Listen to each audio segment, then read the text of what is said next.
বৃষ্টির পরে প্রকৃতি, গাছপালা, বাইরের দৃশ্যটা যেন আরো বেশি ঝলমল করে, তাই না?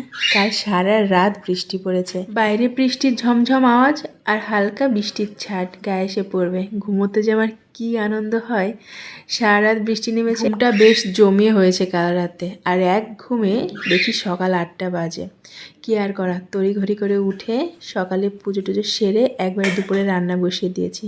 আর ওদিকে পাখি করছে ড্রয়িং। আমি ভাবলাম এই সুযোগে আজকে একটা কাজ করব, কিছু এক্সট্রা কাজ। কিছু বলো।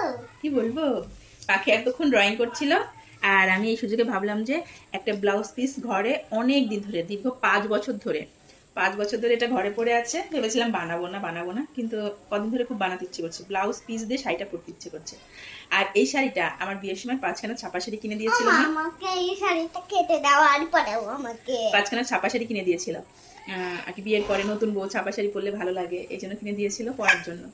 তো তখন তো 2-3খানা, তখন তো শাড়িগুলো পরা হয়েছে, কিন্তু ব্লাউজ দিয়ে পরা হয়নি, এমনি রেডিমেড যে ব্লাউজগুলো কেনা হয়েছিল সেগুলো দিয়ে পরা হয়েছে। তো ব্লাউজ পিসগুলো দুটো শাড়ির সঙ্গে পিস ছিল, ব্লাউজ পিস। আমি একটা পিঙ্ক কালার নিয়েছিলাম আর একটা নিয়েছিলাম হচ্ছে এটা কি কালার, অরেঞ্জ কালার। হ্যাঁ, অরেঞ্জ কালার নিয়েছিলাম।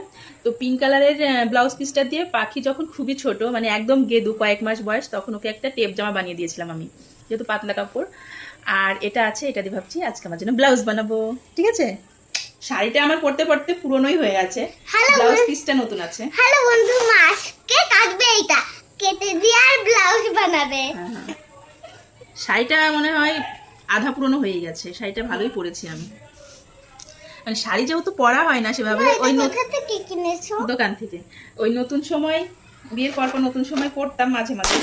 আর তারপরে তো আমার পাখি চলে আসলো, তখন আর শাড়ি পরতে পারতাম না। ওই যে নাইটি পরা শুরু করেছি, এখন আর নাইটি ছাড়তে পারি না। তাছাড়া আমি বিয়ের আগে কখনোই নাইটি পরিনি। মাঝে মাঝে টুকটাক নিজের পছন্দ মতো, মেয়ের পছন্দ মতো জিনিস বানিয়ে নিতে আমার খুব বেশি ভালো লাগে। এই যে টুকটাক সেলাই জানি, এজন্য এটা সম্ভব হয়। ঘরে কাপড় থাকলেই টুকটাক সেলাই করে ফেলি। অনেক দিন ধরেই ভাবছি এই ব্লাউজটা বানাবো, কিন্তু পাখির এখন হাতের অবস্থা যা, এমনিতেই ও খুব দুষ্টুমি করে। তারপর যদি আমি মেশিন নিয়ে বসি তাহলে তো সবসময় আমার ঘাড়ের উপর উঠে বসে থাকবে। দেখতেই পেলে যখন আমি কাপড়টা নিয়ে কাটতে বসলাম, ও কিন্তু ড্রয়িং করছিল। বর্তমানে ওর পছন্দের কাজ ওটা। আমাকে দেখা মাত্রই সব কিছু ফেলে আমার কাছে চলে আসলো। ওই যে মাম্মাম যে একটা নতুন কাজ করছে, আর ওর এখন একটাই আবদার, মাম্মাম আমার পুতুলের ড্রেস কখন বানিয়ে দেবে, জানে এর থেকে কিছু টুকরো কাপড় বেরোবে। এই ব্লাউজটা আমি অনেক দিন ধরেই ভাবছি বানাবো, কিন্তু নিজের আলসেমি বলো, পাখির জন্য বলো, দুটো মিলিয়ে আর হয়ে উঠছে না। তো আজকে ভাবলাম যত যাই হয়ে যাক, এই কাটিংটা তো করে রাখি, তারপর না হয় পরে এক সময় সেলাইটা করা যাবে। তখন থেকে যে এখান থেকে যে টুকরো শাড়িগুলো বেরোবে সেগুলো দিয়ে ব্লাউজের শাড়ি বানিয়ে দিতে হবে, তাই তো? হ্যাঁ, ঠিক আছে, তাহলে আমি এখন রান্নাটা শেষ করি। তারপর রান্না বান্না শেষ করে আমরা মা মেয়ে দুজনে ভাত খেয়ে নিয়েছি। আর খাওয়ার পরে মাখিয়ে নিয়েছি এই পেয়ারাটা। দুজনে খুব মজা করে আয়েশ করে পেয়ারা মাখাটা খেলাম। তারপর পাখিকে আমি বিছানায় বসিয়ে দিয়ে চলে এলাম সেলাই করতে। ভাবলাম বেকার সময়টা তো নষ্টই হবে, তার থেকে বরঞ্চ যতটা কাজ এগিয়ে রাখা যায় ততই আমার লাভ। তাই পাখিকে খেলনা দিয়ে বসিয়ে রেখে এসে চলে এলাম মেশিন নামিয়ে সেলাই করতে। আমার একটা ইলেকট্রিক মেশিন, সবসময় আর পাতা থাকে না, ওপরেই তুলে রাখি।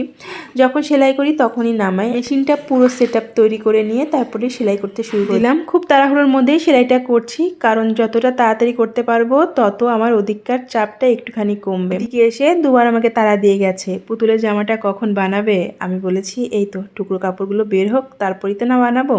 এই যে হাতে হাতে সবই সেট হয়ে গেছে, এখন শুধুমাত্র হাতের কাজটা বাকি। হাতের কাজটা মানে ওই হুক সেলাই বা বোতাম লাগালে বোতামটা লাগাতে হবে, বোতামের ঘাট সেলাই করতে হবে, এতটুকুই। আর বাদ বাকিটা আমি মেশিনেই সেলাই করে দিয়েছি। তো কেমন লাগলো ভিডিওটি অবশ্যই জানাবে।